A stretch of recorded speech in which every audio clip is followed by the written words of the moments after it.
There you go. Na kama vile ambavyo nimekueleza mpenzi mtazamaji, baada ya kumaliza kipindi cha Raushwa, upande ule mwingine nikiwa na mwenzangu Rachel Kahugu, nimekuambia kwamba nitakuwa narudi hapa, lakini awamu hii si ndani ya Raushwa, lakini ndani ya The Mid Morning Park. And of course, this is my very first time I'm appearing on this particular program, tangu wakati ambapo kilianzishwa. Na kama vile ambavyo unavyojua na kama hujui nakueleza ni kwamba The Mid Morning Park kimekuwa ni kipindi ambacho kimekuwa kinakuja siku moja kwa wiki, ikiwa ni siku ya Jumatano. Lakini sasa kutokana na mabadiliko ambayo yanalenga kuhakikisha kwamba wewe kama mtazamaji wetu umeweza kujuzwa mambo kwa undani zaidi, basi baada ya kikao ikaonekana ni vyema kwamba kipindi hiki kisiwe siku moja tu kwa wiki, na siku hiyo moja imekuwa Jumatano, na kimekuwa kikiongozwa na Paul Kagi and Mangicho Mola, wakijadili masuala ya siasa na vile ambavyo taifa la Kenya na hata nje mambo yalivyo. Sasa kipindi hiki cha The Mid Morning Park kitakuwa ni kila siku ya Jumatatu hadi Ijumaa, lakini kila siku itakuwa na theme yake. Okay, so Monday itakuwa ndo mimi na wewe pamoja na wageni ambao nitakuwa nawaalika hapa ndani ya kipindi hiki kujadili masuala ambayo yanaendana na finances. Yes, if you remember ni kwamba ndani ya Raushwa tumekuwa tukijadili masuala haya ya finances, how to save, when to save na mambo mengine mengi, na kule kumekuwa na maswali chungu nzima. And because of that, every Monday baada ya Raushwa 10:30 AM all the way mpaka saa 6 tunajadili maswala ambayo yanaendana na finances. Here nitakuletea wageni mbalimbali, wale ambao kwa njia moja au nyingine Mungu amewasaidia, wameanzisha biashara, walianza wakiwa chini, wameinuka. Yani kuna mambo mengi tutakuwa tunazungumzia mpaka kingdom finances, and of course nikisha mention kingdom finances Mr. Gidenji comes to mind. So tutakuwa tunajadili mambo mengi sana. Okay, so kwa mara ya kwanza kabisa karibu sana, and of course tomorrow we'll be talking mambo mengine. Kutakuwa na yule ambaye atakuwa na sukuma kipindi cha kesho, Paul Kagi, tukizungumzia masuala ya sheria. Siku ya Jumatano kutakuwa kuna kitu kingine, Alhamisi kuna kitu kingine, Ijumaa kuna kitu kingine, kwa sababu wewe ni part of this family, and because of that we have to keep on talking. Okay, now karibu. Of course I've told you Kamite is my name. Today there's one issue ambayo imekuwa ikisumbua watu wengi sana, na bado inasumbua majority of people. Na this issue, hata najua lazima umesikia debates ama katika vikao vya familia unasikia watu wakijadili kwa njia moja au nyingine. And this particular issue is about saving. Okay? Unapata ya kwamba labda someone is working, umeajiriwa mahali, ama you have your own business, but ukipata hela, wakati sasa umeanza kugawa expenses, sijui nini itarudi wapi, sijui nini, unapata hiyo part ya saving inakaa ngumu sana, na you really struggle with that. Well, kuna wale ambao they have that grace, but kuna kundi tu ambalo huwa linajipata linajisukuma sana na kuona kana kwamba ni uzito mkubwa every time neno lolote ambalo linaendana na kusave linatajwa. Now today, that is what we want to focus on. And even before nianza kuzungumza na mgeni ambaye niko naye siku hii ya leo, ningetaka wewe kutumia nambari zetu ambazo tunazitumia, of course 0721 105 105, na pia kuna the short code hiyo nitakuwa naipata baadaye. I keep on forgetting that particular number, I just don't know why. Lakini pia kuna MBC TV Facebook page, hapo ambapo tunabroadcast live. Tungetaka utueleze, what is this according to you huwa inafanya saving ikae ni kama very hard? Okay, what are some of these challenges that you encounter every time you think of saving? Kuna mtu ambaye utasikia amekwambia kwamba mshahara ni mdogo. Kuna mwingine ambaye utasikia anakuambia kwamba hapana, unajua hali ya uchumi ilivyo, unapata hela, unapata umepeleka hivi na hivi, so hauwezi ukasave kitu chochote. Kuna mwingine ambaye atakwambia, unajua mimi niko hapa nafanya 1-2, nasoma, mara sijui nafanya nini, so nikipata zile pesa ambazo napata either kama umeajiriwa au umejiajiri, kusave inakuwa ni noma. So unapata kwamba hiyo culture ya saving haipo. And now the problem is baada ya miaka mingi, when you know you're still active, ikifika kipindi sasa kile ambacho sasa you're supposed just to take life easy, relax, unapata kwamba because you never saved, now you unajipata in a very awkward position. Okay, so today we are focusing more on that. Why is it that so many people find it difficult to save? And we want to begin this conversation, of course, kwa kusikia na maoni yako pia. So 0721105105, na pia the short code ambayo nimeambiwa ni 23814. Yes, for the first time since I joined this media, 23814 nimeipata. Sasa hiyo sisahau tena.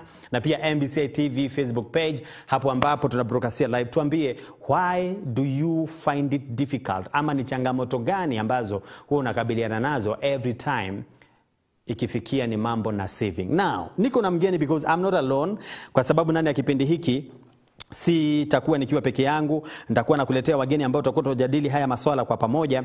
Na leo mgeni ambaye niko naye ndiye atatusaidia katika kuchanganua hili swala. Tumekuwa naye katika kipindi cha Raushwa na amekuwa ni wa msaada mkubwa sana kwako wewe, na umeuliza na maswali, amekusaidia na kuyajibu, and because of that tukaona ni vizuri wakati ambapo sasa ndipo tunazindua tukaanza naye. Mgeni ambaye niko naye si mwingine bali ni bwana David Mwangi. Na David Mwangi bado ni mtumishi wa Mungu, lakini pia kando na hiyo ni kwamba yeye ni mwenyekiti wa Nakuru County Tourism Association. And the reason is why tulimuona ni vizuri aje tuanze naye ni kwa sababu bwana David Mwangi ama mtumishi wa Mungu, David Mwangi pia Mungu amemsaidia katika nyanja mbalimbali. Amekuwa katika nyanja ya hotelini, amekuwa katika, so he really understands a lot when it comes to finances. If you remember, there was a time we had him akizungumzia pillars ambazo huwa zinafanya biashara isimame, and it was just amazing. Now today we are having him as we are having this conversation, and I believe ya kwamba out of what tutadiscuss hapa utajiweza kujiangalia, ujichunguze, uone uko wapi, and then from there katika hii miezi mitatu ambayo imebaki tumalize huu mwaka, uanze na hiyo lifestyle ya saving, because saving goes a long way in saving you. Are we together?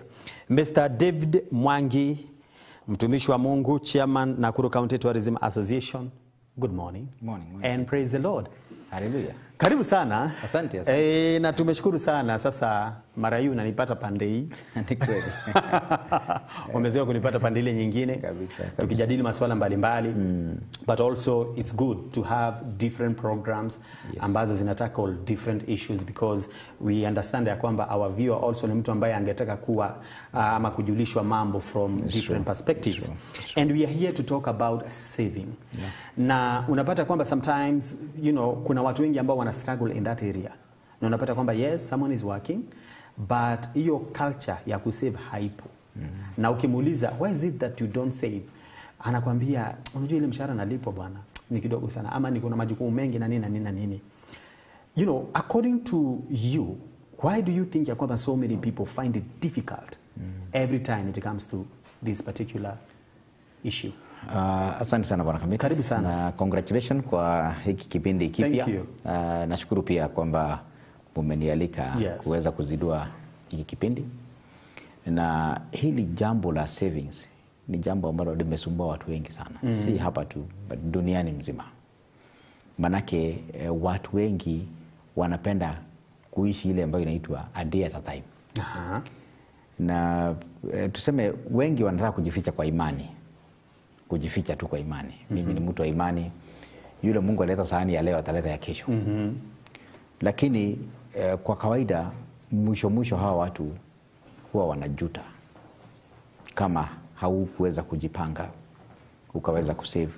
So naweza sema kwamba ni culture ambayo iko kwamba kesho pia itakuwa. Na wengi wanasema kwamba kesho itajirilia. Hiyo ndio msemo mtaani. Wacha tuishi leo, kesho itajisort.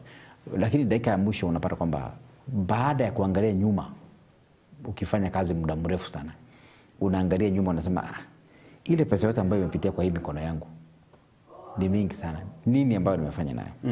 Unapata kwamba wengi wamefanya zile zinaitwa basic. Zile ambazo tulifunzwa kama basic. Basic ya kwanza ni chakula. Utapata kwamba ukihesabu zile ng'ombe umekula hiyo kakuota nusu kilo miaka yako yote, ukihesabu ya pili, basic ya kwanza ni chakula, ya pili ni mavazi. Unapata kwamba watu wengi wanachapa tu luku hii town, lakini dakika ya mwisho hizo nguo zote au na hata mahali kwa kwenda nazo zimejaa tu kwa wardrobe. And then basic ya tatu ni mahali anaishi. Unapata kwamba mtu anataka aishi vizuri, kwamba nijulikane kwamba naishi mtaa fulani, nyumba ina fulani, mimi sitaki kukaa vitongoji. And hizo basics zina affect mindset ya mtu. Unapata kwamba ile ambayo unapata unaigawa kwa hizo basics, na unapata kwamba hata mshahara yako ikiongezwa, kama huko una save, hata ongezwa mshahara uta save, because hizo basics zikikuingia kwa kichwa zitaingia hiyo level nyingine. Ukiongezwa mshahara, kama ulikuwa unaishi bed sitter, mara moja unataka one bedroom. Kama ulikuwa unakulanga nyama ya kujipikia, sasa unataka kula kwa hoteli. Because status na kiwango zimeinuka.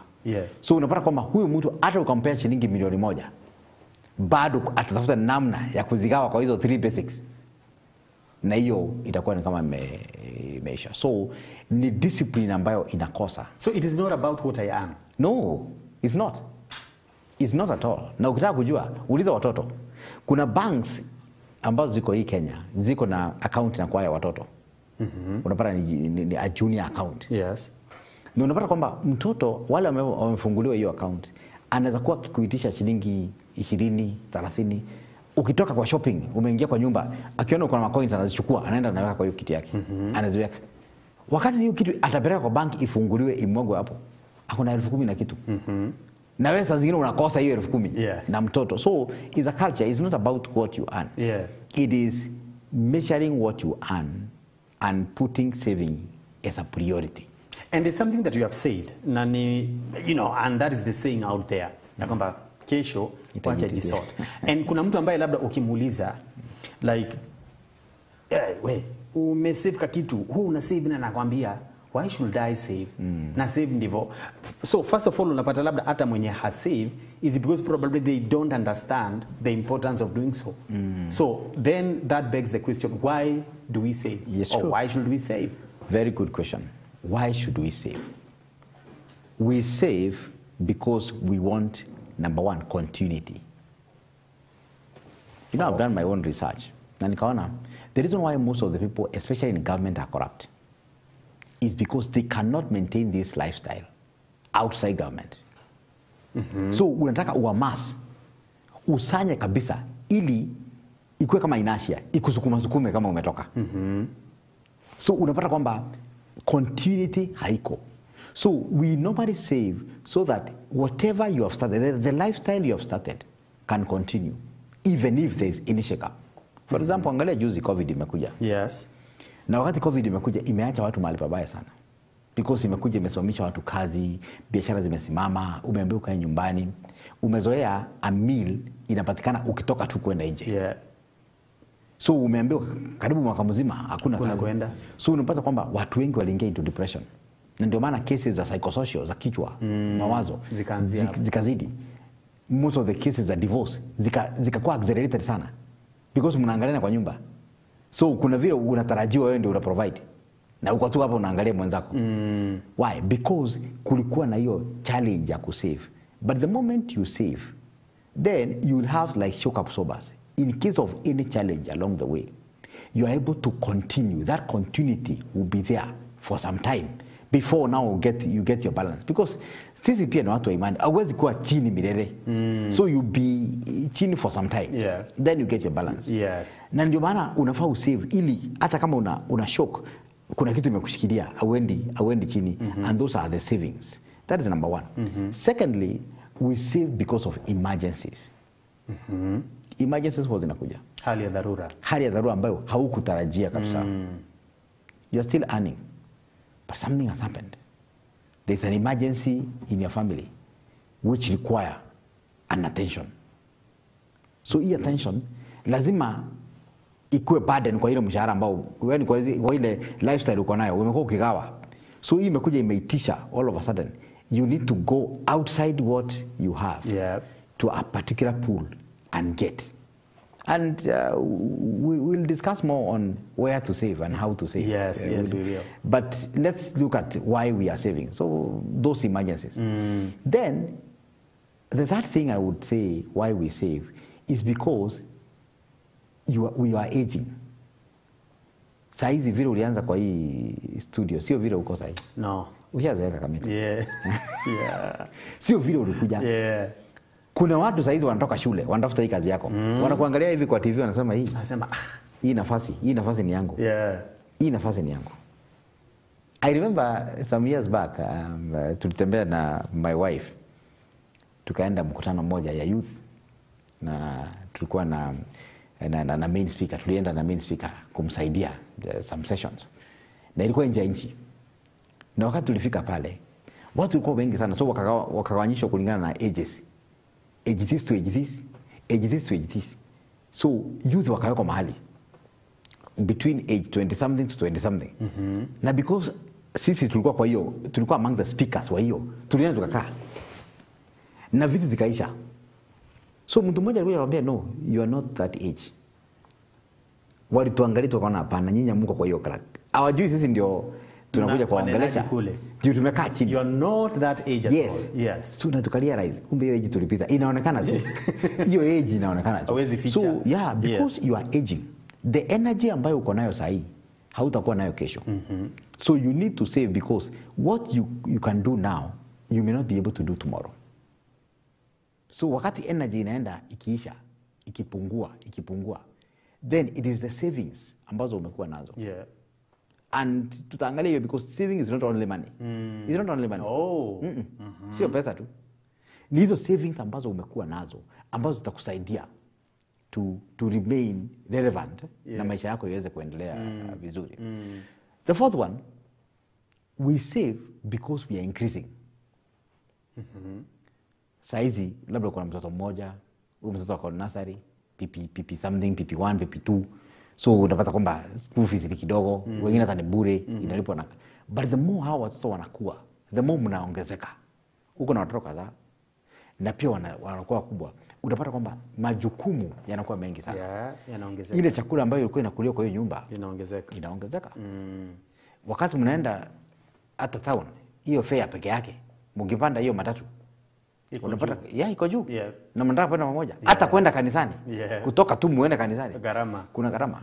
So lazima ujiweke in a way kwamba hata mkiongezeka na mupanuke bado mtakuwa mko in the same standard and the same status ambayo umekuwa nayo. Ili watoto ama jamii isikuwe mzigo kwako. So ni nyingi sana tunaweza sema, lakini wacha tusimamie tu kwanza kwa hapo. Very main. And you see, you know, when it comes to saving, now I like the point that you have just shared ya kwamba it's not just about money. Saving ni of different form, tutakuja kuangalia. But unapata it is always a challenge to so many people, you know, young people, na mtu giving those excuses kama vile tumesema, mshahara iko hivi na hivi na hivi na hivi. Then how does one develop that culture? How does one develop that lifestyle? Ya kwamba now from today henceforth, come rain, come sunshine, as long as I'm working, I want to have that, a lifestyle of saving. How does one develop it? Does it just happen naturally? Is it something you go learn to, school? How does it come? No, it doesn't come naturally.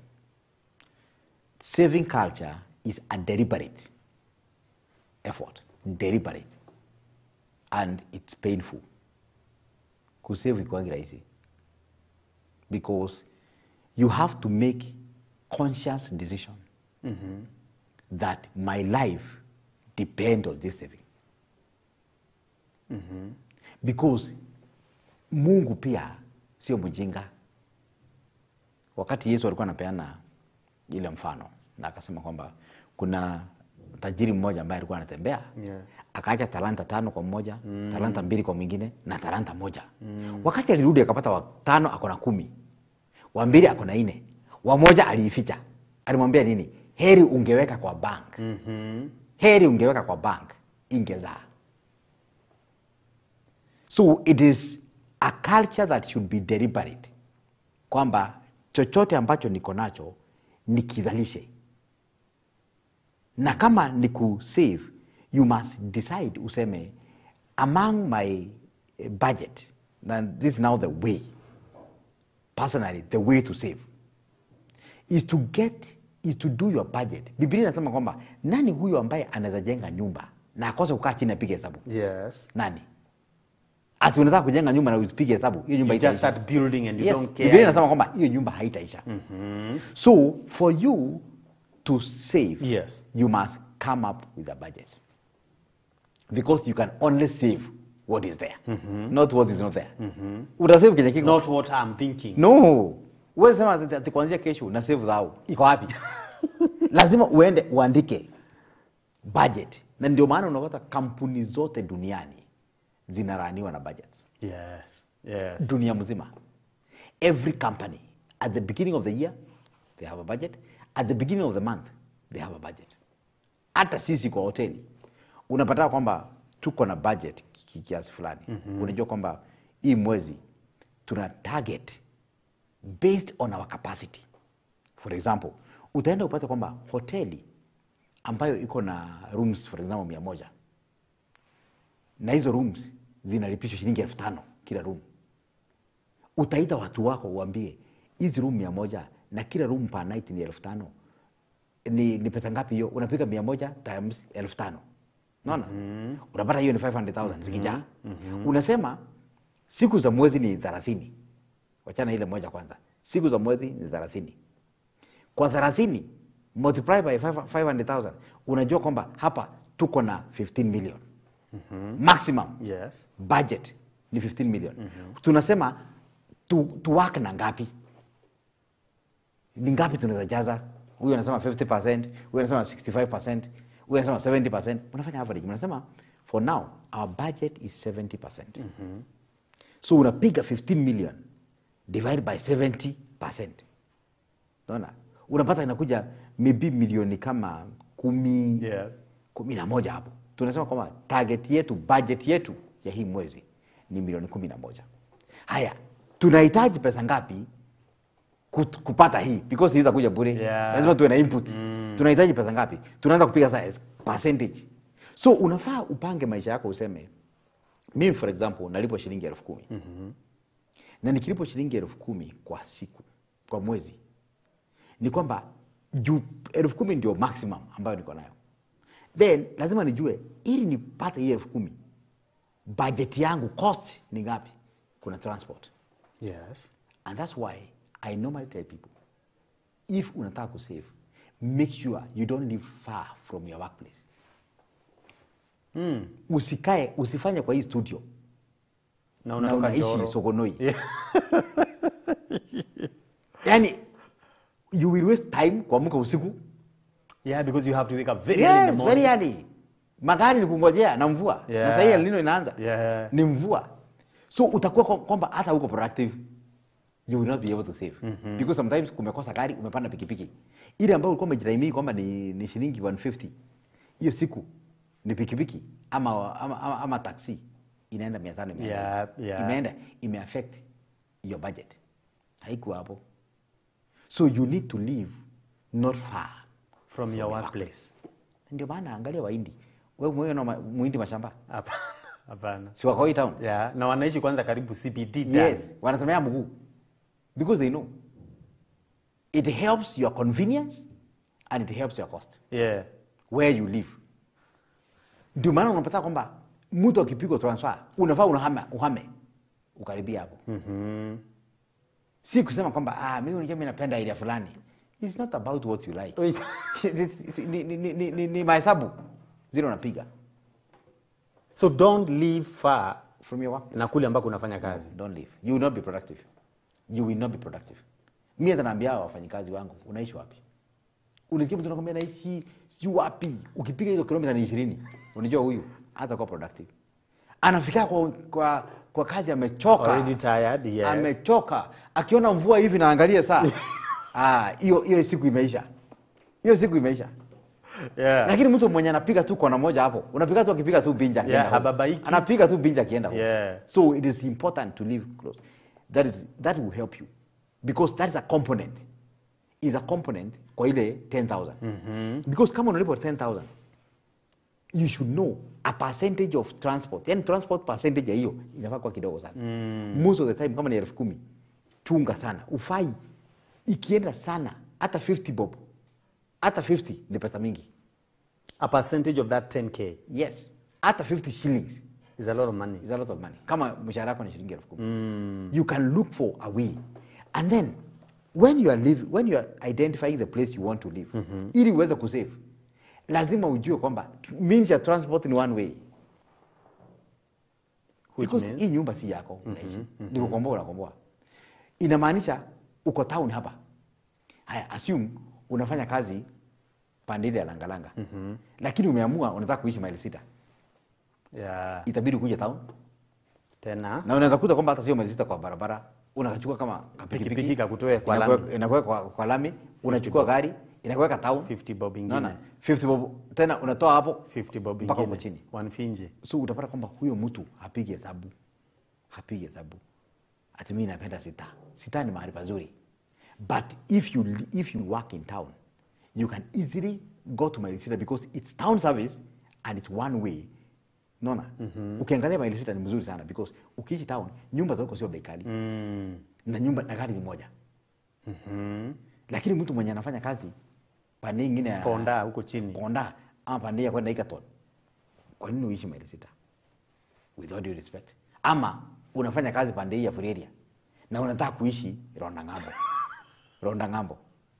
So that will affect hata before you save. Most definitely. Utaishi tu kulaumu shetani na si shetani. Now. Ni wewe. We are asking a very important question here. Why most people find it very difficult to save. Naelezwa na mwelekezi wangu ya kwamba tunakwenda madukani and then we come back. We continue talking about the same. Na tunataka kusikia kutoka kwako. Why do you find it, difficult for you to save? Nini hii kitu moja ambayo kwako huwa inakuwa ni kama kizingiti chako kuweza kufanya savings? Na akatueleza kwamba saving is not just about money. Akasema kwamba there are other forms of saving. So when we come back here, tutakuwa tunaangalia saving ni pesa na nini kingine, na akasema saving is not just about the bank. Unaweza ukasave pia where to save. All that we will be tackling it here. Lakini tuende madukani and then tukirudi tunarudi na mazungumzo zaidi. Don't go too far. This is the Mid-Morning Pack, achieving your financial independence. Usiende mbali.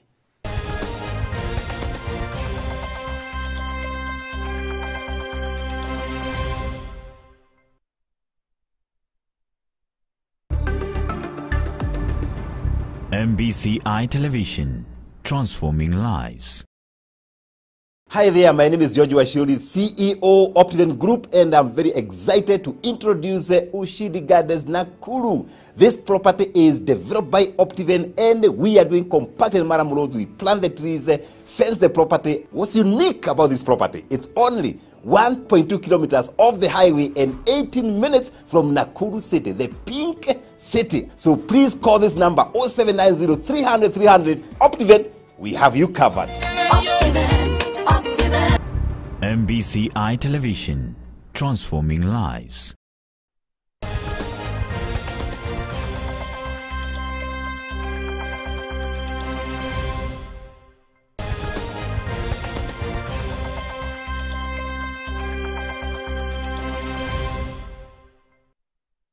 Welcome back. Baada ya kutoka kule madukani, mpenzi mtazamaji, tukijadili masuala ambayo yanaendana na savings, and kuna baadhi ya jumbe ambazo naona zinaingia hapa, nitakuwa nazisoma. Lakini kama ndivyo unajiunga nasi kwa mara ya kwanza, kipindi hewani ni The Mid-Morning Pack Monday edition, tukijadili masuala ambayo yanaendana na savings. And mgeni ambaye niko naye studioni ni David Mwangi, ambaye ndiye mwenyekiti wa Nakuru County Tourism Association, na yeye ndiye anatusaidia kuelewa why do you save and when to save and where to save, and even kujaribu kuangalia types of savings and why it is so important for you to save. Na kuna kitu kimoja ambacho amekitaja hapo mpaka nimemwona mtu anacheka hapa katika ujumbe. You know, the distance ya kule ambako unafanya kazi na kule ambako unaishi. Wengi utapata kwamba we have this thing of like, you know, mimi napenda esto fulani, you know, hata kama ni mbali, hata kama unapanda matatu kwenda far, you don't mind. But unapata kwamba ile gharama ya kutoka tu nyumbani mpaka ufike kazini inachukua pesa kuchukua, na ujue utakuja kazini na lazima utarudi nyumbani. So kuna mtu hata unaweza pata ya kwamba per day hata transport peke yake unasikia mtu anakuambia hata anatumia 500 ama hata 600. So by the end of the day, wakati umelipwa ukienda kufanya hesabu zako, by the end of the month unashindwa mbona hizi pesa what I'm earning here versus what I want to do hazipelekani. Is probably sometimes kuna mahali umejiweka, kama ungekuwa karibu na kule ambako unafanya kazi ungepata labda hiyo cost yote ndio hata labda ndio ingekita for your savings. I mean, sometimes there is a lot that we do wanting to make ourselves comfortable, which is okay, but also as you make yourself comfortable, you will say, what about the future? Will my future be comfortable? Because unaweza kuwa comfortable for a very short time, then later in life upata kwamba uko na matatizo. So that is what we're talking about, and I believe ya kwamba this is an eye opener and you are learning something. Karibu tena Mr. Mwangi, as you talk about this culture of saving. And you said you don't just save anywhere. Then where do I save? You don't just save, because watu wengi wanajua kwamba savings is only through the banks. Yeah. Mpaka zinaitwa savings account. Yes. But when you look at what is in that savings account, hakuna. Yeah. Ni mahali tu unaweka tu kitu. Yes. I believe there are several places where you can save, depending with how much you want to save. For example, you can decide to save in a SACCO. Yes. Which pay better interest than banks mostly. And when you save in a SACCO, you find that this SACCO will give you, most likely will multiply your savings if you want to get a loan. And there's a place where you say, borrow your own money. Borrow your own money. Borrow your own money. Save with them, then you borrow. What normally happens is, for example, you can save with a particular financial institution. Yeah. When you have reached a particular amount in saving, and you know the interest they are paying you, for example, you have negotiated very well, and let's say even 10%, let's just assume 10%. So when you are getting an interest of 10%, you can borrow that money at 13%. So what you're paying is only 3%. So that's a very cheap loan. Yes. Because you're borrowing your own money. Yes. Ni pesa unaongeza tu kidogo. So you need to consider where you're putting your money and how much the money is earning per year. That is one, which is SACCO. You can also save in these treasury bonds. Watu wengi wajui vitu kama hizo. Treasury bonds. They are floated by government. Zinakuwa na interest ya juu sana. Na hizo they are sure. Hiyo ukikopesha serikali lazima ikulipe. Ikifika deal tu namna hii inakulipa. So inategemea ni pesa ngapi uko nazo. Kama hauna pesa mingi, you can just decide to save in shares. Unaweza nunua tu, unaweza angalia tu kampuni vile zinapanda zikishuka. Uangalie ni gani inakaa kama iko na prospect. Na kuna watu who are very good in speculation. Na utaweka pesa hapo kidogo kidogo, usikie hiyo share imepanda mbele. Yes. Unaweza uzia tu pale mbele. You can liquidate your shares easily, very easily. Yeah. Apart from that, you can save in business. Saving business how? Yes. You find there are so many people with businesses that are not doing very well. Unapata kwamba biashara ya mtu si ati haiko, inangoja tu ka boost kidogo. Yamke. So mtu anakuambia, please ekeza hapa, and then I'll give you a percentage, a share percentage ya hii investment. So you find you are not in operations, but you're making money. Kuliko hii pesa ambayo ingekaa tu kwa bank, unaiweka kwa biashara, Na unapata kwamba for example you had some several thousands, umewekea mtu mara moja ameanza kurun na ile biashara na amekupromise hata kama ni 30% Nitakupea 30%. So you will find you have given this particular person even 50,000, 100,000, a million, na ikianza kurudi inarudi kuliko bank. Nayo hiyo inataka upige darubini kwa uhakika sana kabisa uone mtu, na wakati unapiga darubini. Yes. For example, kama mimi ningetaka kuinvest kwa media, ni invest na mtu kama wewe. Nisha kuona kwa hii kipindi ya miaka mingi. So I'm very sure kama ni mambo ya kipindi nitaweza kudeliver. Yes. Lakini sasa ukiniambia mimi nataka kuweka kuku. Mimi ni mkulima hao. Niliota usiku mimi ni mkulima. Hiyo najua ni kwenda inaenda. Hiyo ni kwenda inaenda. When you know people who are excelling, because kuna kitu ambacho tunaitanga, kuna kitu tunaita human capital. Unapata mtu amejibuild kabisa. Huyu mtu ameiva. Ile kitu amekosa tu ni pesa. Yes. Aweze so unaweza jialign na watu kama hao. Na unasikia tu maisha yako imebebwa tu na mtu fulani. You just came with a resource, na yeye akakuja na human, na mkaenda vizuri. Ya mwisho mwenye naweza sema ni you can invest in real estate. Unaweza amua tu kujenga tu. Unaweza jenga hata kama ni nyumba za matope mahali, na upike tu unyoroshe vizuri, na watu waanze kuzilipa. Unajua because wengi wakisikia real estate wanafikiria now you got to have 10 million lying somewhere. Mimi naenda kuingia huko na mashamba, unaona tu nyumba vile tumewekwa matope vizuri, na kakona kamlango kazuri, na hiyo mlango hata haijafika 2,000, kamewekwa tu kamlango kazuri, na hiyo nyumba unasikia labda inalipwa 1,000, 1,200. Unaona hiyo ni kitu ambayo itakupea, you know, there's appreciation in property. Itakupea time, pesa itakuja tu. Inaweza kosa kuja mara moja tu hivi, but eventually utakosa kitu. Na hiyo pesa, for example, ile pesa ambayo umetumia kujenga nyumba, ungekaa nayo kwa mfuko itaisha. Lakini ukiweka pale, ile nyumba huwezi bomoa kule. So itabidi sasa ikae tu hapo, ikupea kidogo kidogo, na itapea mpaka watoto wako. That is true. So it is very important. Very, very important. And is saving just in terms of cash? No, it's not in terms of cash. The first saving that you need is time, because time is money. Time is money. You must save time. Ndio maana mnasikia watu wakienda maana nasema situokoe muda. Saving sio kupeleka tu pesa kwa bank. If you don't save your time, you are not saving money. And when you say I save my time, by saving my time, what do you mean? I say, for example, I started by saying you should not live very far from where you work. Yes. And that's why right now, I would like you to take your calculator. Tuanze kuangalia time.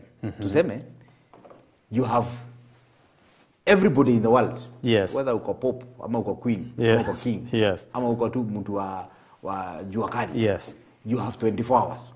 Of course. Andika 24 hours. 24 hours. Kila mtu, hakuna mtu alipewa 25. Hakuna. So, kulingana na sheria za serikali na most of the labor, mtu anafaa kufanya kazi masaa 8 mostly. Yes, 8 hours. So unapata kwamba hapo ndio watu wengi wanasema hiyo ndio pesa yako. I earn through my working. Lakini your work ambayo unafanya is only 8 hours. 8 hours. Minus 8 hours. From 24. Yes. You minus 8 and you get 16. You get 16. Yes. So, you get 16. Watu wengi wana define yako na kenye wanafanya. You don't know that the only thing you do, that thing that watu wanakujua nayo is only 8 hours. 16 uko nazo. Umebaki na 16. A third. It's only a third of your life ndio itakudefine. Which is 8 hours. It's only 8 hours. Na wengi hata wafanya hiyo 8 hours. Watu wanahang tu, wanahang koti kwa ofisi. So, if you want to make it, you must save. By the time you're 8, you must save the 16 hours. Because these 16 hours is where money is. Hapo ndio maisha iko. Si kwa 8. You will never make it through your 8 hours. Are you for real? I'm very for real. And I will tell you. How? I'll come to the 16 later. But wacha kwanza tupige hesabu ya hii 80. Unapata kwamba a good salary, ukisikia mtu akisema huku town, a good salary is around 50,000. Na watu wenye wana earn 50,000 ni wachache sana. Do you know I've done my own research? Unapata kwamba watu wengi ambao wana earn 50,000. Sitaki kutaja which discipline because most of them wako civil service. Na wajua wana earn around 53. Nimefanya research nao. Wakitoa pesa ya kwenda kazini, watoe chakula, watoe mavazi, watoe school fees ya watoto, wanasave shilingi 5,000. End month. Any month. Ana save 5,000. 5K. So, cancel hiyo 16, tarudi kwa 16. 5,000. Hebu fanya 5,000. Wacha tufanye hesabu hapa mtazamaji. 5,000. 5,000 per month multiply by 12 months. So that ndio ikue mwaka. Yes. That is 60K. 60,000 in 1 year. Unaweza save 60,000. Na huyu mtu amesave sana. Hata ukiangalia payslip yao, ile mabaki nayo pale, anaweza save 5,000. Yenye hataguza. So 5,000 inakuja 60,000. Watu wengi ambao wanafanya kazi ya civil service, ukimaliza tu hivi college ama university, unaingia immediately ukiwa na miaka 22 hapo hivi, wanafanya kazi for, ndio ukianza 22, 23, ndio ufike 60, ulitae. 60. Ukipiga 60 minus 22, inakuja around That is 38 years. 38 times 60,000. Times Na huyu mtu 60K. amefanya miaka mingi sana. That is 2,280,000. Your 2.2. lifetime. Your lifetime. Your working lifetime. The amount you can save. Is 2.2. 2.2. 2.2 itakusaidia nini miaka yote hiyo? 38 years. Kusema kweli wewe unaweza work usave 38 years for 2.2 million. Vile unaona kwa akili yako. So 2.2 hata ukienda kujenga nyumba mashamba haitakuwa nyumba kubwa. Yeah, ni nyumba ndogo by the Hata way. ukienda kujenga flat, ni flat gani utajenga? Hakuna flat. Na hiyo ni jasho yako yote. So For all your working time, for all your working, you are saving 2.2. 2.2. That means if you never touch that cash. Yes, that 5,000 hujaikuza. Na nimekwambia huyo mtu analipwa 50,000. Kuna watu ambao wanalipwa hapa 15,000, 20,000 hapo. Hawezi make kusave 5,000. So your working hours hizi 8 hazita kumeki. Ati unasikia watu wakisema hata tukiwa kwa kanisa mtu amesema I receive, I'll be a millionaire. Millionaire unasikia 2 million unasave na 38 years. So forget about that. Let's go back to 16 hours. Our So 16 kwa hii hours. 16 hours. Yes. That's why I say it's not only money. When you learn how to save time, you will save money. 16 hours. Tuende kwa kulala because lazima kila mtu alale. Kulala ni part ya health. Yes. How many hours are you supposed to sleep? Now hiyo ni debate. It's a big Hiyo ni one, debate. but wanasema for you to be comfortable nini, it's around 7 to 8 hours. Yes. Hata usiseme tu comfortable sana. Mtu anajiuliza, when is it too late to receive a call? And when is it too early to receive a call? Call. Ni saa ngapi unaona kabisa naweza pigia Kamete saa hii kweli? Ni late. Mostly ni saa ngapi? 10:30. 10:30. And then ni saa ngapi mapema sana kukupigia? Mimi. 3:30. Going to 4 because that's the time that now I am. But kwa kawaida wewe ukitaka kunipigia unaweza nipigia 4. No. Ni saa ngapi unaona kama utanipigia? Maybe from, if it's something that's, Yes. you know, of importance, Yes. maybe from 5:30, around 5:30. there. Yes. So piga tu ile 10 mpaka 5:30. Utapata ni 7 hours. Yes, 7 hours. So let's give it even 8 hours. Mtu wa kulala 10 na kuamka 6. 8 hours. 8 hours, yes. So minus pale. Nimebaki na 8 hours. Umebaki Because na we 8 had hours. 16 hours. Yes, we had 16 hours. Minus 8. Umebaki na 8 hours. 8 hours. Hizo 8 hours ziko wapi? Haujalala na ufanye kazi, ziko wapi? Yeah. Unajua hapo ndo pesa iko, hapo ndo utajiri iko. In these 8 hours that have not been touched Yes. or accounted for. If you're able to save those 8 hours, na hizo ndio hours nakwambia, most of the hours za watu ziko kwa barabara wakimove. ukiconnect hapa, uconnect stage, uconnect mpaka wapi, uconnect mpaka boda. 8 hours zinaishianga hapo hizo zingine Utapata extra. itawaza watu wengi zinakuwaga za kutravel, za kukula na za story. Zenye zinafaa kufanya a millionaire. Yes. Then zinafaa convert Zikuwe pesa zikuwe pesa. Zitakuwa story. na Kukula. Yes. Na kutembea. That's why nilikuwa nasema ukiweza kukaa karibu na job, umekata hiyo time ya kutravel. So you can spend a lot of time mahali because unajua kwenda job, kwenda home Ni hapa tu. Ni hapa tu. Ukienda Amerika unapata kwamba watu wengi ambao wameenda Amerika na wamefanya kazi Amerika, unapata wanakula chakula kwa barabara. Wamezoea sana hizi mapackages, Yes. takeaways. Wanaenda kukula kwa gari. Ndio maana unasikia mtu ameenda Amerika amemoka. Akirudi ni tajiri mkubwa. Yeah. Unasikia nimeona watu wakisema guy ukifika Amerika usalimie mtu wetu. Utamuona wapi? Ule mtu ako busy. Yeah. Life yake ana save hii time. That's why unapata in America people can work even for 16 hours. 4. Unachapa tu because una save time. Na unazipanga line moja hivi. Ati ukitoka hii job moja unaenda ingine next. Ingine next. Yes. Si kuenda mara uko Gilgil, ingine iko Njoro, ulishindwa unashikwa na jam. Yes. Kwa barabara. I had a friend of mine. Na alikuwa anafanya kazi na one NGO. Na siku moja nikaenda kwa ofisi yake in Nairobi. So akienda kufungua kutoa document kwa drawer, nikaona nguo. Nikamuuliza my friend, nini mbaya? Nini nguo? Akaniambia kuna times kukinyesha hapa tuendaye nyumbani. Nikamwambia kwa nini? Juu mimi naishi, sasa kutaja na wapi. Naishi huko kwenye wanaambia kwa heri. Kukinyesha. Yes. 5 ifike jamu ishikane. They can't go home. Nitafika kwa nyumba saa 7 usiku. Na 5 ninatoka. So nikamuuliza why? Ati hapana because niko na kanyumba kadogo hapo. Hii nyumba inakupea stress just because you have a 1 bedroom 2 bedroom ambayo ulijenga na ukajenga in the wrong place. Ita make sure hizi 8 hours zako zile zingekusaidia. Zile ambazo ungepata appointment na mtu mkae chini mudiscuss kitu serious. Hauna time. Ndio unazitumia kwenda. Unajua naenda nyumbani. Yes. Unajua kwetu magari zitaisha. Yeah. Magari Yeah. zitaisha. Yeah. So unapata kwamba you live to sleep and to work. Sleep and work. Sleep, work. Sleep, work. Only. Then by Hakuna the end kitu of your 38 years, you save 2.2. 2.2. Whereas with the 8 hours, kama unge maximize, Yes. ungekuwa So, save a lot. I think number 1, save Yes. time. Save time. Number 2, Number 2, save people. which people? Kuna watu ambao hawajui kusave. You see like now, we are friends. Yeah. It's upon me and you to save this relationship. Kuiweka kama wako, kama saving hii relationship. Because relationships can be converted into money easily. That is what we call social capital.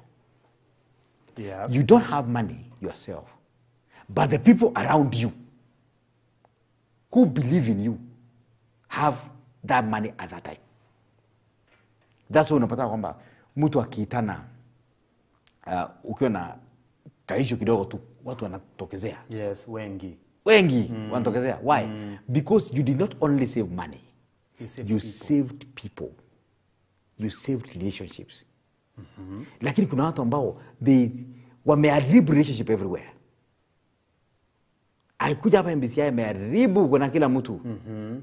I don't care. Asikulai kwao. My friend, you will notice in due time kwamba unakula kwao. You will notice. Because you It's a matter know, of time.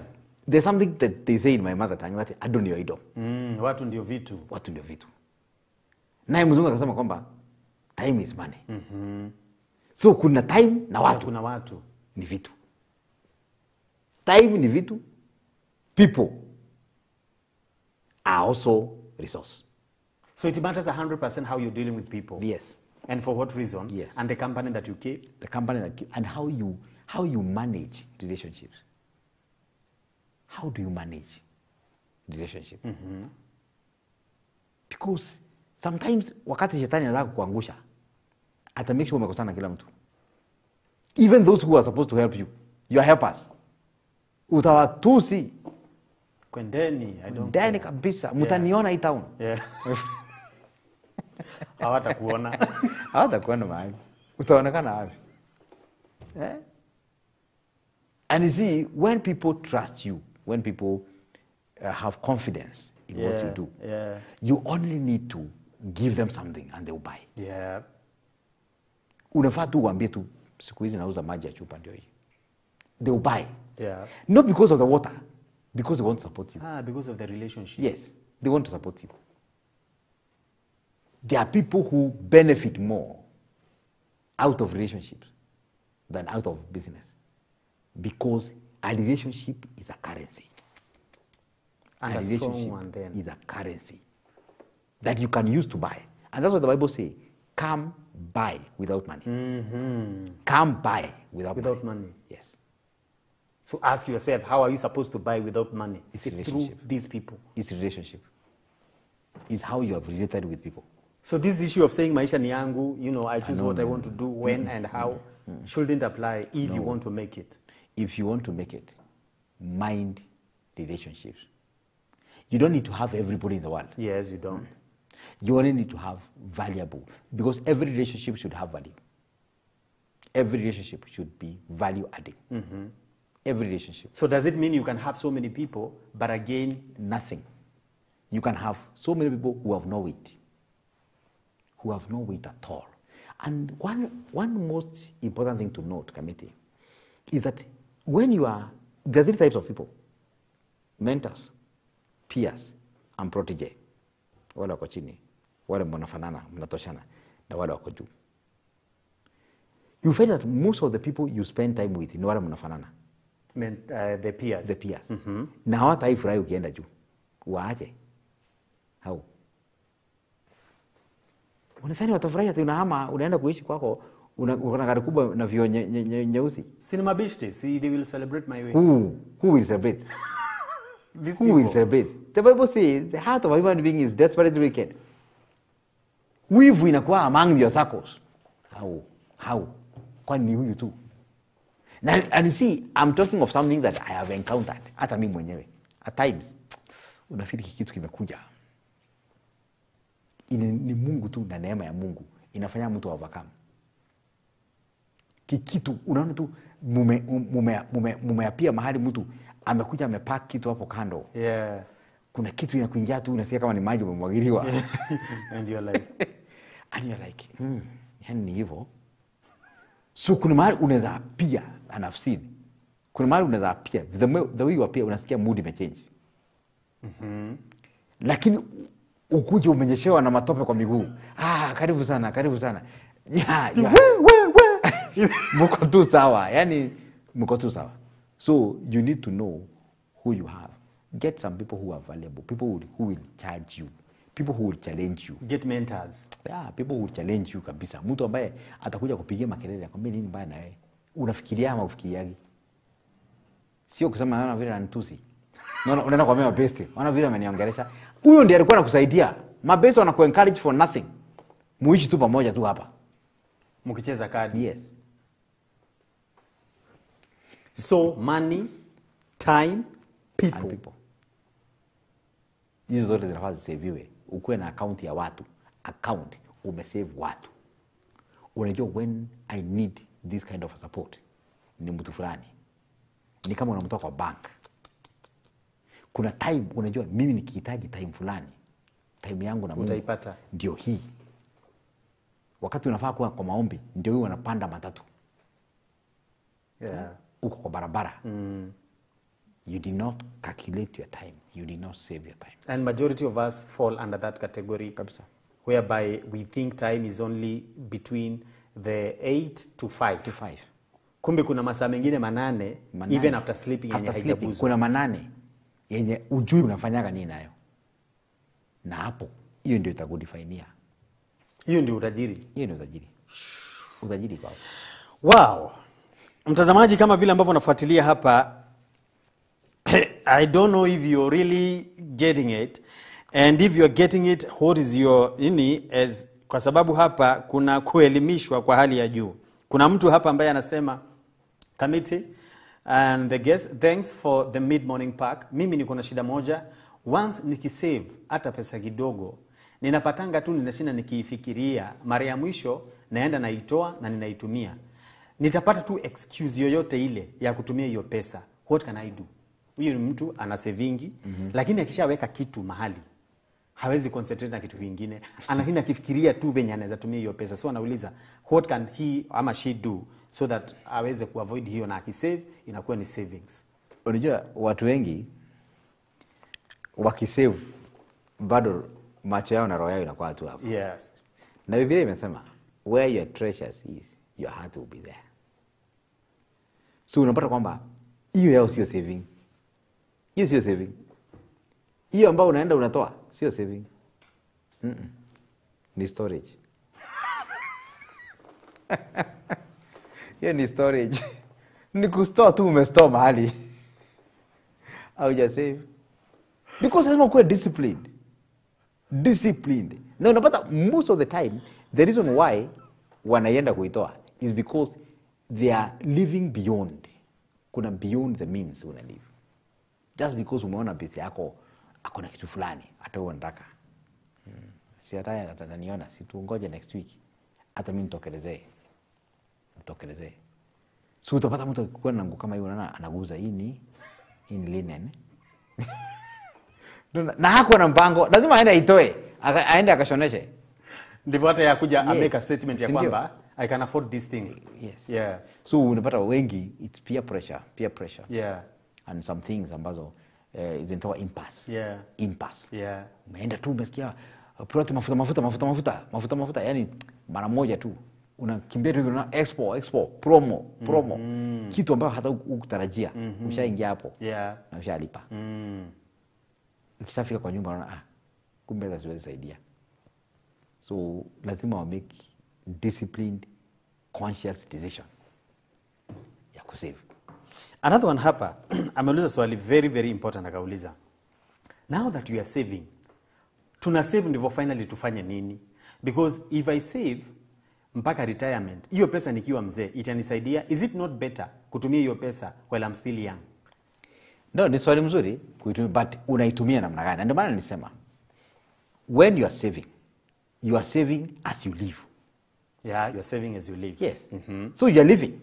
So ile nasema kwamba heri nitumie nikiwa mchanga. Bado unaishi. Hakuna kitu tunakwambia usifanye.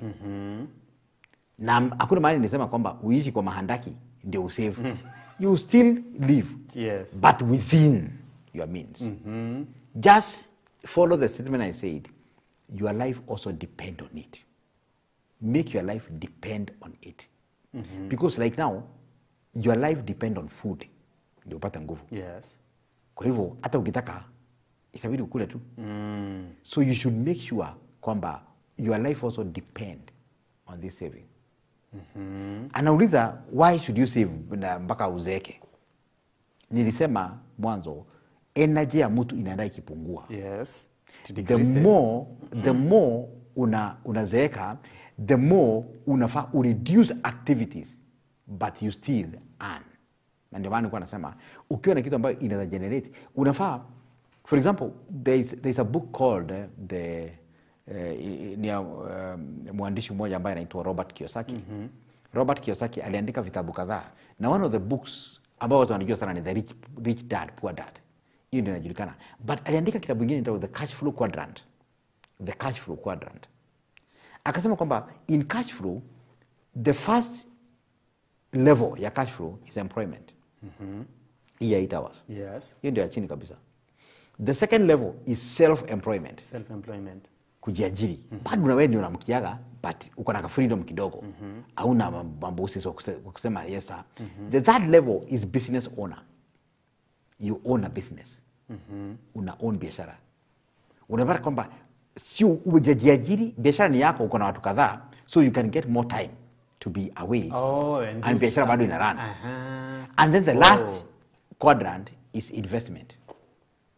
So investment is where money works for you, not you. So to answer that question, you save so that you can invest. You save so that you can invest. You invest. For example, nimesema ukiweka pesa kwa bank, inaweza kupea in interest.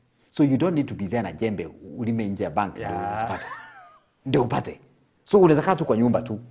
When you build some houses, unaweza kaa tu na pesa ikuja. Hata utapea agent tu na pesa inawekwa tu kwa account. That is true. So when you have energy, and that's why the Bible says it is good for the youth to break the yoke when they're still young. Break your yoke. Na unapata kwamba watu wengi na vile nimekuja kuona, especially in this part of the world, watu wengi sisi kama sisi tuna struggle sana because we are trying to rewrite patterns. Jaribu kurearrange. There's one professor in UK he was a professor in theology. Na kwa class kama hii akaulizwa na student mmoja. This student came from Africa. Akaenda kufanya Bible study. Na wakati alifanya Bible college, huyu kijana hakuna kitu kingine mpeleka Europe. Alienda Europe kusoma. So mind yake yote ilikuwa kwa hiyo masomo. Alikuwa anafanya mpaka kurusha miguu kwa karai usiku asome. Ili akitoka akirudi Afrika akuwe tu mtu sawa. Kuna kijana hakuwa hata ana revise. Huyu kijana alikuwa anapenda table tennis. So every time opportunity ikipatikana nje ya class anaruka, anaenda kwa hall, anacheza table tennis. Huyu kijana huyu mwingine. Anacheza table tennis, Huyu jamaa naye saa zote ni bookworming. Ule kijana wa table tennis alikuwa number 1 throughout. So alienda huyu jamaa akaenda kauliza professor, what is wrong with me? Mimi nilikuja kusoma, huyu kijana ni mchezo tu. Mpaka nimeanza kumsikia wivu. Akamwambia, kwenyu huyu kijana kwao baba yake na babu zake walikuwa wahubiri. Au wameishi na theology, ndio language kwa nyumba. Wewe kwenyu labda ni wachawi. Wewe ndio wa kwanza kusoma nini? Hii kitu. Wewe ndio unaandika history. Wewe ni pattern unajaribu kurearrange mawe. Waondokee kwa wachawi, wasike. So wewe lazima upate rafu. And that is why you're not performing kama yeye. Yes. So labda watoto wako watakuja kuwe number 3. Wale wa mwisho wanaweza kuja kuwe number 1. But wewe ambao unapiga ile gitira ile no bush, you are creating a path where there is no path. So most of the people, the reason why we urge them to be diligent and to be careful is because wewe ndio una create way. Unapata kwamba wakati unaangalia maisha yako, your children are better. Hata sasa ukiangalia, our children are better than us. Because sisi tu kusoma na viatu shule. Lakini watoto wetu kutoka PP1 wako na viatu. So tunaenda tuki make life better. So sisi ndio tunafanya ile hard work. So hiyo hard work sio kukula tu. Sio to make ukule. Lazima ucreate a path. Hata huyu mtoto akikuja apate ka foundation. Ka foundation, a build on that foundation. Then ile nitakuwa the word upon word, precept upon precept. Hivyo pole pole.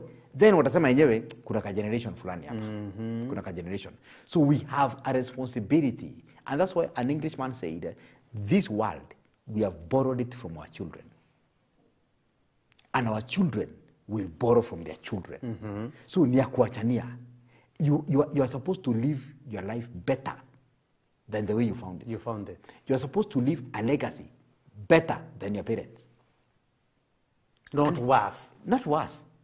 And if you're not careful, you will live a worse. You live it worse. You live it worse. Especially ukikula tu. Kazi ni kufanya kazi na kukula na kulala. You live it worse. Wow. Anasema Jackie Dea amejishika kichwa, anasema ati ni storage huyu wa kuweka akitoa. Anasema hiyo si saving, that is a storage. And then kuna mwingine hapa Catherine Kagunga ambaye unasema we hapa kwa hours ndio sikujua. Nafikiri pia wewe ambaye pia miongoni mwa wale ambao wako wanajua kwamba there are other 8 hours ambazo huwa ziko tu, hujazitumia, ziko tu, lakini mara nyingi manake haujajua ziko, unapata kwamba umefanya mambo mengine later ndio inakuja kukuhit ya kwamba there is something that you could have done. Following keenly because I'm kind of a victim when it comes to consistent saving. Unaitwa Millie Betty's. And also kuna mwingine hapa anasema very true, that is based on the topic of discussion. Kuna mwingine hapa ambaye anasema yes, mimi nikianza saving along the way huwa tu nina give up naona ni kama inanifanya nikuwe uncomfortable. Should that be the case? So nafikiria kwamba unasema uncomfortable in terms of maybe zile pesa ume save, kile ambacho kinabaki labda anaona ile life alikuwa anataka kukaa hajakaa. So yeye anasema along the way ana give up. So kama ame give up, definitely that means ya kwamba anachukua zile tena anakuja anazitumia. So I think hapo kwa kumaster discipline ya kwamba when you save you have saved. I don't know how can we do that there. It's near to live within. Live to you within. Within your means. Yeah, within. I've seen many people unapata kwamba just because in your circles kila mtu anakimbizana na gari mpya, namba mpya, so unataka mpaka uende trading, unajipata unaongeza pesa mingi ndio uonekane tu na gari, na ile gari ulikuwa nayo sasa ilikuwa mbaya sana au kwa umefika kiwango ya ku upgrade, but because of peer pressure unapata kwamba una upgrade. So you should not be moved by the opinion of the peers. You should be moved by the reality, the financial reality in your life. Reality. Because sometimes reality huwa inakudonia, inakwambia hivi ndio huko. Anajua watu wengi, many people live a lie. Watu wengi, they live a lie. How? Ukimwona tu hii town, unaona ni kama huyu mtu ako tu sawa, lakini ukijua ile shimo anatokaga, unaona. So unapata kwamba watu wanataka kujiweka levels, waonekane, but in essence they are suffering, and not only them, even people around them are suffering. But I've seen people who live within. You live within, you know, my salary is this. The best place to live ni hii place. The best type of food ni hii. And even now, mimi naona watu, unaona mtu kwamba ana struggle sana kushinda. Mimi I've lived in the hotel almost half of my life. Hakuna chakula siwezi kula kwa hoteli. And most of the time, because I happen to chair the tourism association, in most of the places nikienda, utaona mtu anataka kunibaia chakula. So nikijisikia sasa ndio kula kuku, nitatoka tu nitafuta hoteli gani hapa karibu na nitaingia tu. And most likely the manager will buy me something. But ni sawa. For what? Utakula tu unone, utaenda kuhangiwa wapi? Ni wapi utaenda kuhangiwa? Now that you have that you have eaten and you are full. So what? So there's a hard way of saving also, which is in discipline ya chakula. Discipline on what you want to eat. Nidhamu ya kile ambacho unakula. Na because wanasema kwamba usipokula chakula kama dawa, utakula dawa kama chakula. Yeah. So you should know, the more Mungu anaenda akikubariki, si the more unajaza sahani. The more Mungu anaenda akikubariki, the more unaenda ukipunguza tu.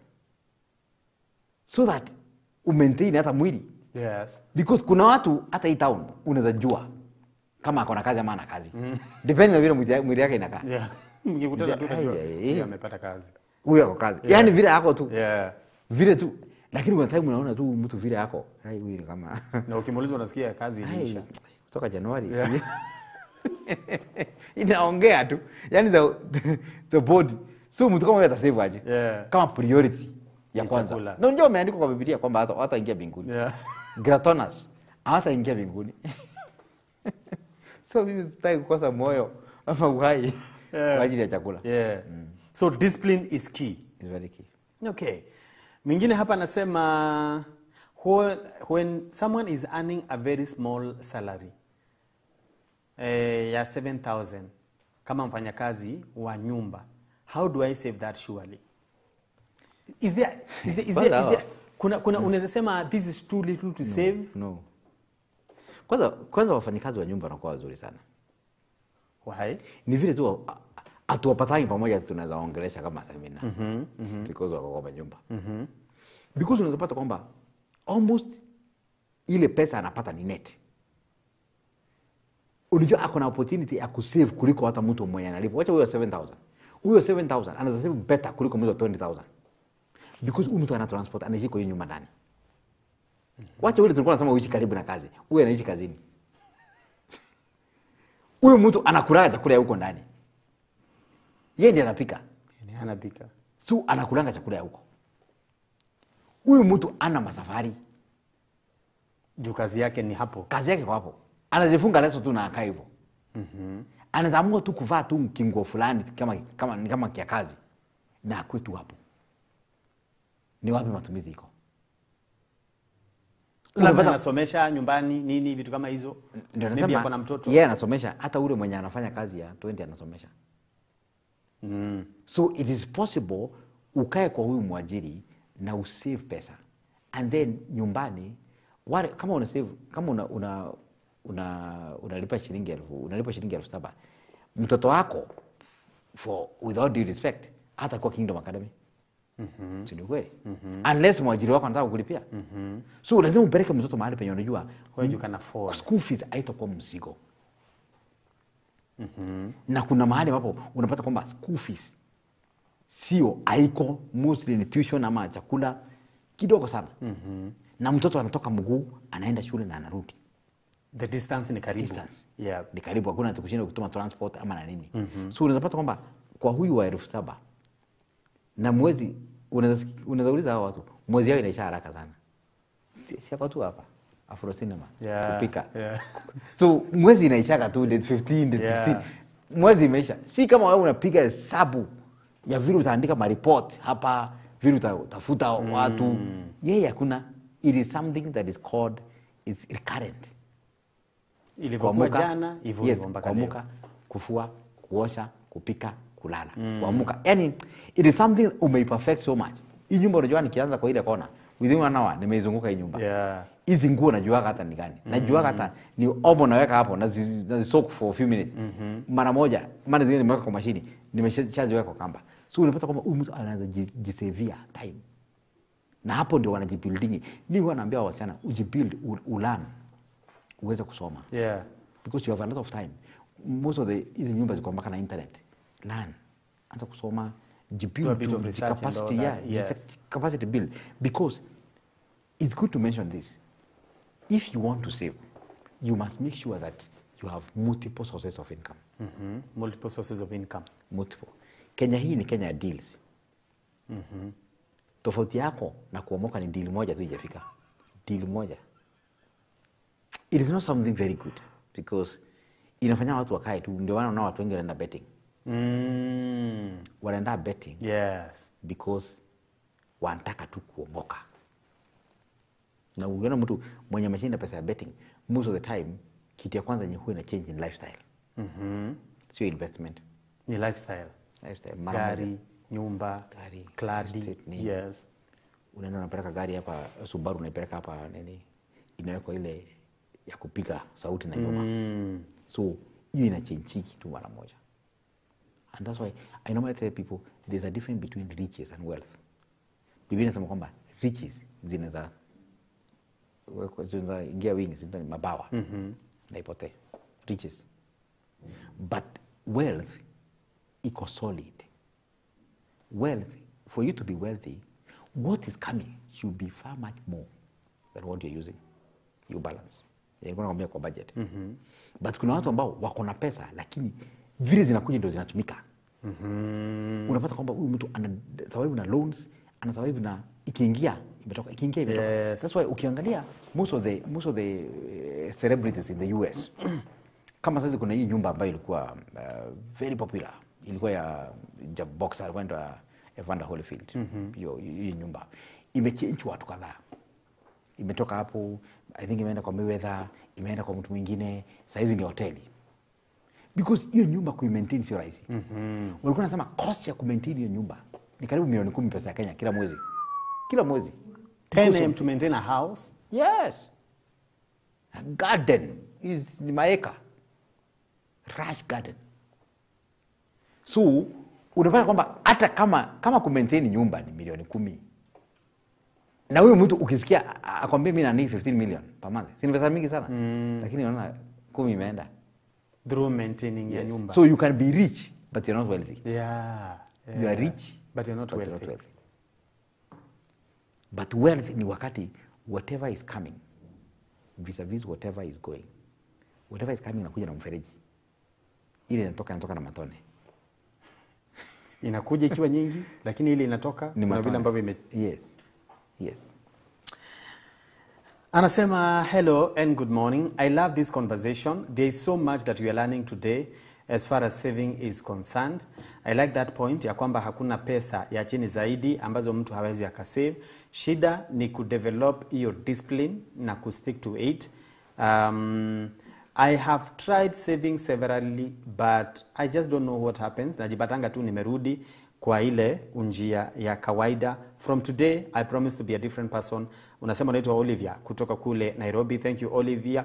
Mwingine hapa anasema wow ni mama kutoka Narok. Kamete, the guest is a wonderful teacher teaching us to save not to store.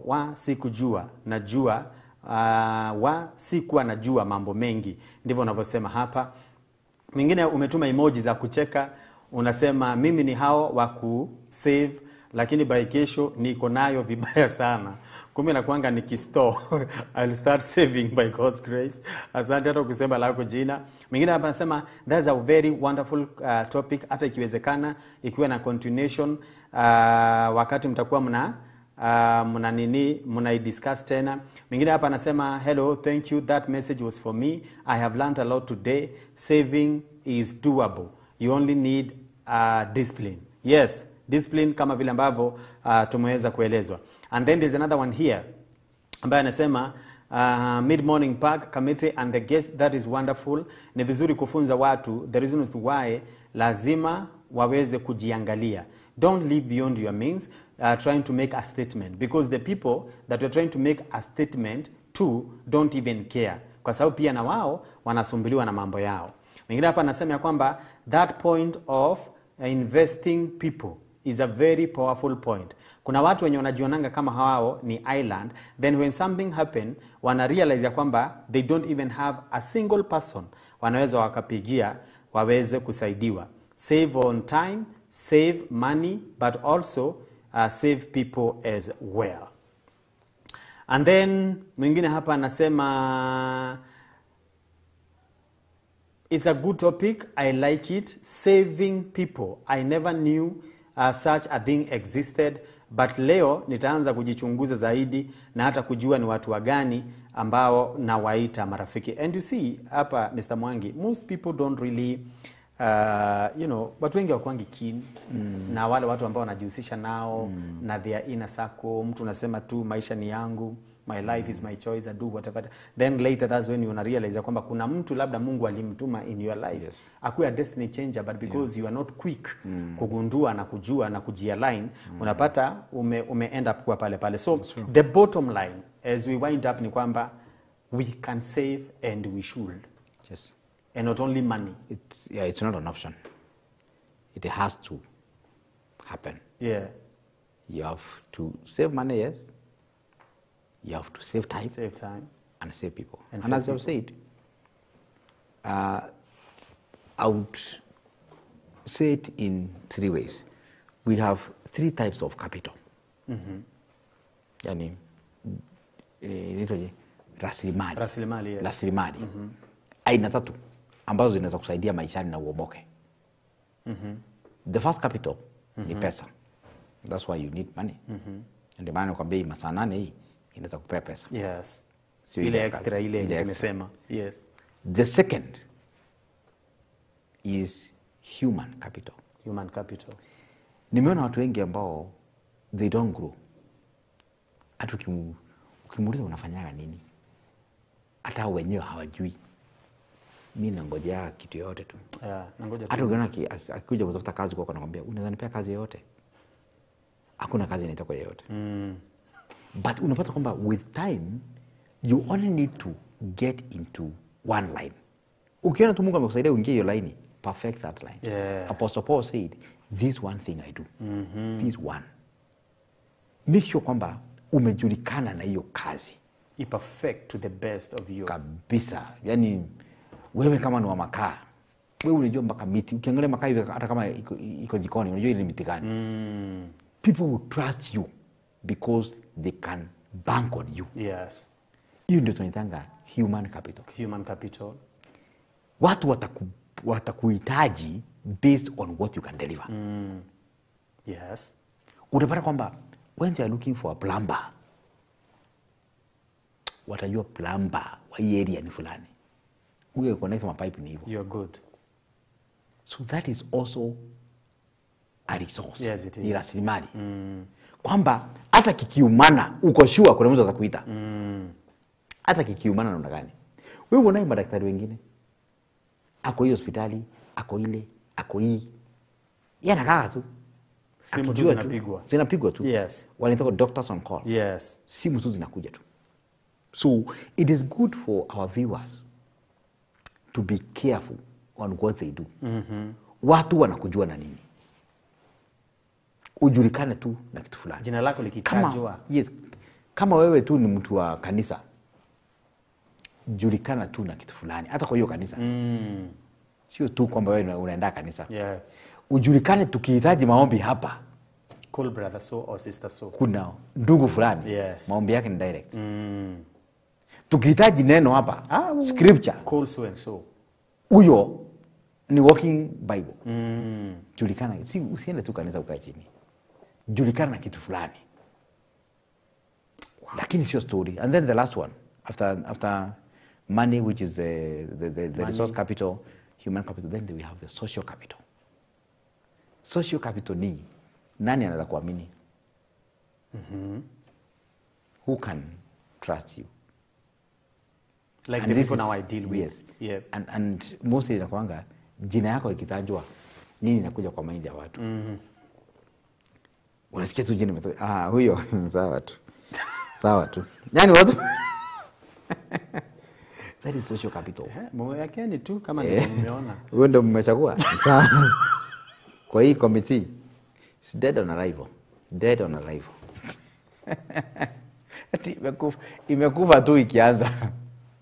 Watu wanajua tu huyo mtu.